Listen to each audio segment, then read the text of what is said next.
இப்ப நான் நினைக்கிறேன் நமக்கு இந்த மூணாவது இண்டிபெண்டன்ஸ் மூவ்மெண்ட் ஒன்று வரணும். இந்த பிஜேபி கிட்ட இருந்து நமக்கு இண்டிபெண்டன்ஸ் வரணும்னு நான் நினைக்கிறேன். நம்முடைய சீஃப் மினிஸ்டர் வந்து அஜிடேட்டிவ் மூட்ல வந்து பொது வெளியில அந்த மசோதாவை எரித்தது என்பது ரொம்ப பெரிய ஒரு தாக்கத்தை ஏற்படுத்தி இருக்குன்னு நினைக்கிறேன். நிச்சயமா ரொம்ப ரொம்ப பலவீனம் ஆயிட்டாங்க. இல்லைன்னா இவ்வளவு நிறைய சட்டசபை தொகுதிகளை அவங்களுக்கு கொடுத்துட்டு அவங்க பின்னாடி அவங்க போக வேண்டிய அவசியமே இல்லை. மைனாரிட்டி ஓட்ஸ், யங்ஸ்டர்ஸ் உடைய ஓட்டு, விசிறிகளுடைய ஓட்ஸ், மாசா எல்லாருக்கும் தெரிந்த ஒரு முகம். அந்த ஒரு முகத்தை அவர்களும் உபயோகிப்பாங்கன்னு தான் தோணுது. வணக்கம். இன்னைக்கு நம்ம பார்க்க போறது ஒரு முக்கியமான நபர், வழக்கறிஞர் மற்றும் மனித உரிமை செயல்பாட்டாளர். அவங்க தாங்க சுதா ராமலிங்கம். வணக்கம்மா. வணக்கம். ஓகே, இப்போ வந்து நீங்கள் பார்த்துருப்பீங்க, செய்திகள் எல்லாம் பார்த்துருப்பீங்க. தேர்தலுக்கு இன்னும் 2-3 நாட்கள் தான் இருக்குது.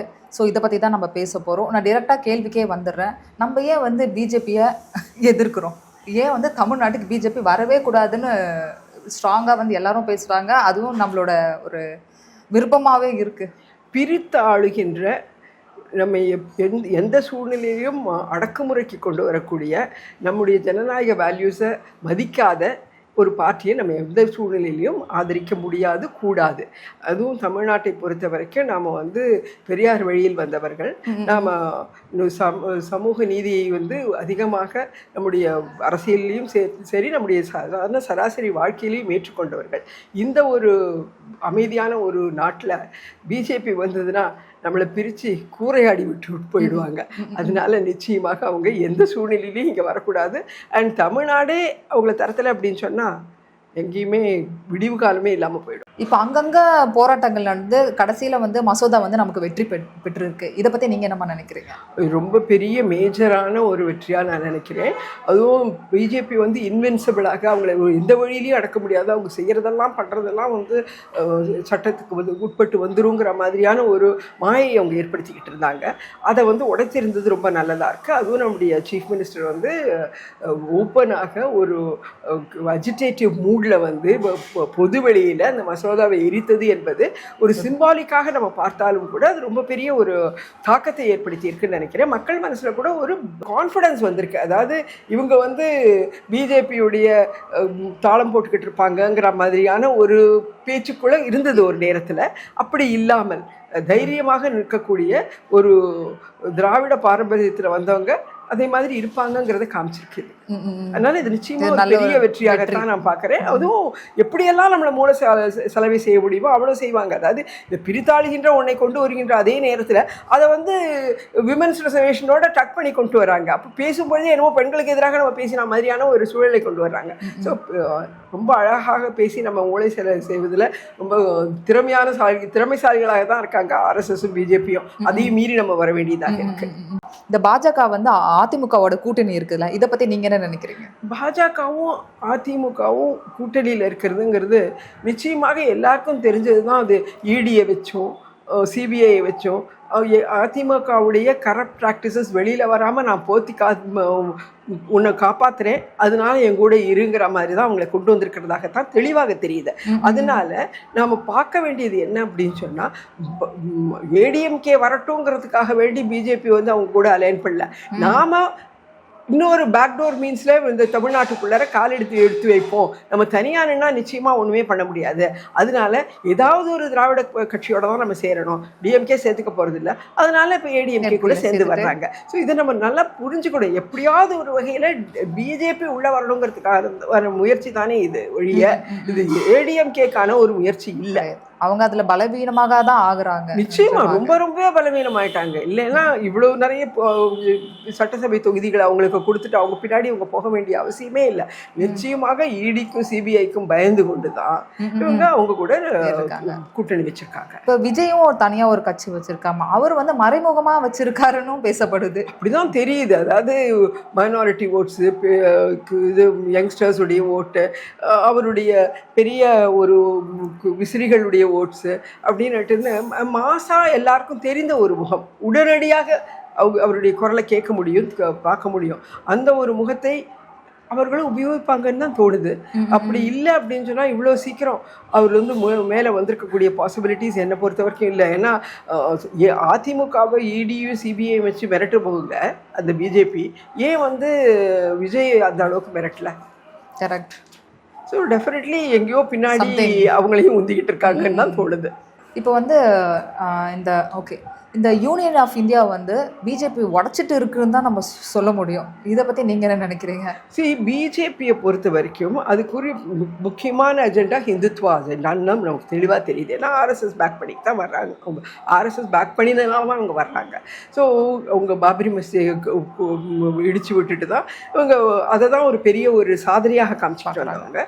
முஸ்லிம்ஸ்க்கு அகேன்ஸ்டாக இருக்கிறவங்க கூடயும் கிறிஸ்டியன்ஸ்க்கு அகேன்ஸ்டாக இருக்கக்கூடியவங்க, சிஏஏ கொண்டு வந்தவங்க, எல்லா வகையில் எந்த வகையில் பார்த்தா அவங்க வந்து ஹிந்துத்வாவை கிழித்து விட்டு இது ஒரு ஹிந்து நாடாக ஆக்க வேண்டுமே ஒழிய இந்தியாவாக இருக்கணும்னு நினைக்கிறவங்களாக அவங்க இல்லை. ஆனால் நம்முடைய அரசியலமைப்பு சட்டம் இது யூனியன் ஆஃப் இந்தியான்னு தான் சொல்லுது.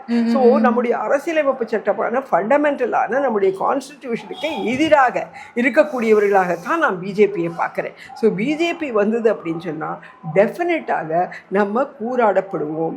எல்லா வகையிலையும் ஒன்றாக இருக்கக்கூடிய ஒரு அகிம்சையை பாராட்டக்கூடிய ஒரு பஞ்சசீலாவை பாராட்டக்கூடிய ஒரு விஞ்ஞானபூர்வமாக அறிவுபூர்வமாக இருக்க வேண்டிய ஒரு சமூகத்தை பின்னோக்கி எடுத்துக்கிட்டு போய் வேதத்தை படி, மனுஸ்மிருதியை படி, பகவத்கீதை படி, அதைப்படி இதைப்படி எல்லாமே வந்துட்டு பின்னோக்கி கொண்டு போய்கிட்டு இருக்காங்க. நம்ம அந்த காலத்திலேயே ரைட் பிரதர்ஸ்க்கு முன்னாடி வந்து விமானத்தை படைச்சிட்டோம், அதில் வந்து பறந்துகிட்டு இருந்தோம் அப்படிங்கிற மாதிரி பேசக்கூடிய ஒரு அறிவியலுக்கு புறம்பான ஒரு சமூகத்தை எல்லா வகையிலையும் பிரித்தாண்டு நம்மை வந்து ஒரு மதவாத நாடாக ஆக்கி விடுவார்கள் அவர்கள். அப்போ பின்னோக்கியே ரொம்ப ரொம்ப பின்னாடி போயிடுறது மாத்திரம் இல்லை, நம்ம ஒருத்தருக்கு ஒருத்தர் சண்டை போட்டு அடிச்சுக்கிட்டு சாகும் போல இருக்கு. அந்த மாதிரி தான் அவங்க பேசிக்கிட்டு இருக்காங்க, பண்ணிக்கிட்டு இருக்காங்க.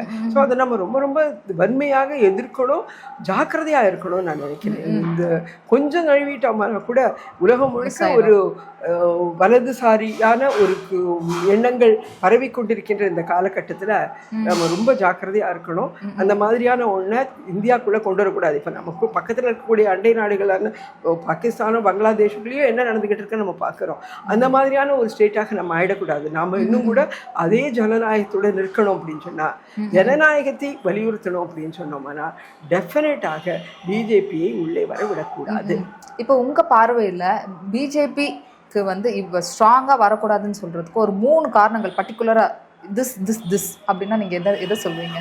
முக்கியமாக திருப்பி வலுவாக சொல்வது, நம்மை வந்து பிரித்து ஆளுவார்கள், நம்மை வந்து பின்னோக்கி கொண்டு செல்வார்கள், நம்மை வந்து இன்னைக்கு எங்கேயோ போக வேண்டாம். இப்போது ஈரானில் ஈராக்கில் எல்லாம் நடந்த இந்த சண்டைகளில் கூட நாம் என்ன ஆனோம், நம்முடைய குரல் சரியாக கேட்க முடியாமல் போகிறதுனால நம்ம ஈரானை கூட பேக் பண்ணாமல் அமெரிக்கா சொல்கிறத கேட்டுக்கிட்டு இருந்ததுனால Pakistan played a role of the peace makers, not India. அந்த அளவுக்கு நாம் வந்து புறந்தள்ளப்படுகிறோம். நமக்கு வரக்கூடிய எல்பிஜி கேஸ் வரல, பெட்ரோலியம் வரல, அதனால் வீட்டில் அடுப்பு பற்ற வைக்க முடியல, ரெஸ்டாரண்ட்டில் ஒரு தோசை கிடைக்கலைங்கிற ஒரு சூழ்நிலைக்கு கொண்டு போயிட்டாங்க. இதெல்லாம் இல்லாமல் இருக்கணும் அப்படின்னு சொன்னோம்னா கூட பிஜேபி இருக்கக்கூடாது. ஒரு பரந்த பார்வை அவர்களுக்கு எந்த வகையிலும் கிடையாது. தன்னயம் உள்ள ஒரு சுயநலம் உள்ள ஒரு ஹிந்து ராஷ்டிரத்தை கொண்டு வரக்கூடிய ஒரு சூழலை இந்த நாட்டுக்கு கொண்டு வந்துருவாங்க. அதனால டெஃபினட்டாக நம்ம வந்து பிஜேபி எதிர்த்து தான் தீரணும். நம்ம வீட்டில் அடுப்பெரியணும்னா கூட அவங்களை எதிர்க்கணும்னு நினைக்கிறேன். அதையும் தாண்டி சில மக்களுக்கு வந்து இது புரியுதா புரியலையா, தெரியுதா தெரியலையா, ஏன்னா ஒரு சிலர் வந்து ஆதரிச்சுக்கிட்டு இருக்காங்கம்மா. ஸோ வந்து அவங்களுக்கு இது எப்படி போய் சேரும்? ஆதரிக்கிறவர்கள் இருந்துக்கிட்டு தான் இருக்காங்க. அவங்கள நம்ம என்னன்னு சொல்கிற மாதிரி என்ன மாதிரி இருக்கக்கூடிய எல்லாரும் சொல்லி திருப்பி கத்திக்கிட்டு இருக்க வேண்டியதுதான். எல்லா நேரங்கள்லையும் வந்துட்டு நெகட்டிவ்ஸ் ஆதரிக்கக்கூடியவங்க இருக்கத்தான் இருந்தாங்க. இப்போ ஹிட்லரை கூட வந்து ஹிட்லரே அது வழியாக வந்தார், ஓட்டு வழியாக தான் வந்தார். ஸோ நாம் சமூகத்தில் வந்து குறுகிய நோக்கத்துடன் அன்றன்றைக்கு உள்ள திங்ஸை பற்றி பார்க்கும்பொழுது எனக்கு ஏதாவது அதனால் ஒரு சின்ன லாபம் வரும் அப்படின்னு சொன்னால் நான் அந்த பக்கம் மாறக்கூடிய ஒரு சூழலில் தான் நம்ம இருந்துக்கிட்டு இருக்கோம். என்னென்னா நமக்கு நிஜமான ஒரு சமத்துவமான சமூகம் இன்றைக்கும் இல்லை. அந்த சமூகத்தில் வந்துட்டு யாராவது எதையாவது ரோசியாக பேசினாங்க அப்படின்னு சொன்னால் அந்த பேச்சுக்கு வந்து ஒரு பேச்சினால் கவரப்பட்டு அந்த பக்கம் போகக்கூடியவங்க இருந்துக்கிட்டே தான் இருப்பாங்க. ஸோ அதற்கும் மேலே இருக்கக்கூடிய உண்மைகளை நாம் மக்கள் மனசில் கொண்டு போக நாமெல்லாம் தவறிட்டோன்னு தான் நான் நினைக்கிறேன். நம்முடைய தவறுகளை அவர்களுடைய பலமாக போயிடுது. அதனால் அதுக்காகவாவது இப்போ நீங்கள் பார்த்தீங்க அப்படின்னு சொன்னால் இடதுசாரிகளாக இருக்கக்கூடியவர்கள் பலரும் சித்தாந்தவாதியாக மெயின் ஸ்ட்ரீமில் ஒன்றாக இருந்தாலும் சின்ன சின்ன இசத்துக்காக வேண்டி பிரிந்து லெஃப்ட் ரைட் லெஃப்ட் எதோ இதுவாக பிரிந்து நமக்குள்ளார சிதறி இருக்கிறத அவங்க வந்து அது ரொம்ப பலமாக அதை உபயோகப்படுத்திக்கிறாங்க. அது இல்லாமல் நம்ம பார்த்துக்கொள்ளணும். அதுக்கு வந்து அதனால தான் இன்றைக்கு இருக்கக்கூடிய நம்முடைய சீஃப் மினிஸ்டருக்கு வழியில் இருக்கக்கூடிய அந்த ஒரு பரந்துபட்ட ஒரு கூட்டமைப்பாக எல்லாரும் சேர்ந்து ஒன்றாக இருக்கக்கூடிய இந்த கோயலேஷன் முயற்சி ஒரு நல்ல முயற்சியாக நம்ம பார்த்துக்கிட்டோம். ஸோ உங்களோட கணிப்பு வந்து கண்டிப்பாக தமிழ்நாட்டில் பிஜேபி வரவே வராது, வராது அப்படின்னு நினைக்கிறேன்.